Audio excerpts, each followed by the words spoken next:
Alright, so given what's happening in the world today, I thought this might be an appropriate moment for us to discuss fascist architecture. You guys know on my channel we discuss the history of design and why it matters, and fascist architecture is a really important movement. What is fascist architecture? How can a building symbolize fascism? So when we say fascist architecture, what it's actually referring to is a period of history in the 20th century that was led by fascist political leaders like Benito Mussolini in Italy, Adolf Hitler in Germany, where they actually tried to communicate their ambitions for total power via architecture. Because architecture is, after all, one of the most important symbols of empire. Think about the Greek Parthenon or the Roman Colosseum. These are structures that have been around for thousands of years but have not lost their allure or their magnetism because they represent something so powerful. They represent the Roman and the Greek empires. And so fascist leaders like Hitler and Mussolini were really inspired by the Roman and the Greek architects and actually heavily borrowed from them. We see this influence quite heavily in the EUR district in Rome, where Mussolini tried to build several structures that could embody his vision. We have the Square Colosseum. This is a really famous building that I'm sure you've all seen before, as well as the Foro Italico Sports Complex. It features an 18-meter obelisk,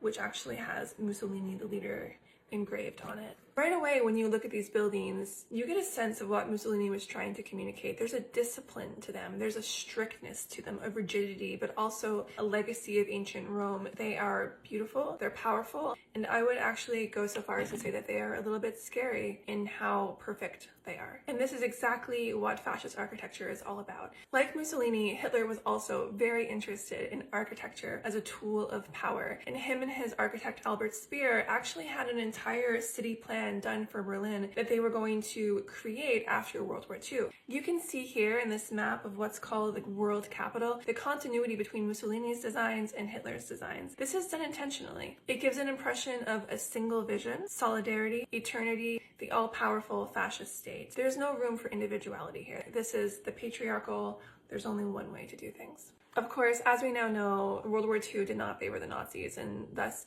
Germania was never built. However, there were many buildings that were constructed and destroyed in the war. There are some that still remain. Fascist architecture should stand as a reminder of the role that art and design can play in propaganda. Design is a communication tool. It can be used to sell MacBooks and subscription services, and it can be used to shape economies and ideologies and wars. And as a final thought, I would just like to say that political literacy comes from not just being able to interpret what's being communicated to you verbally, but what's being communicated to you symbolically.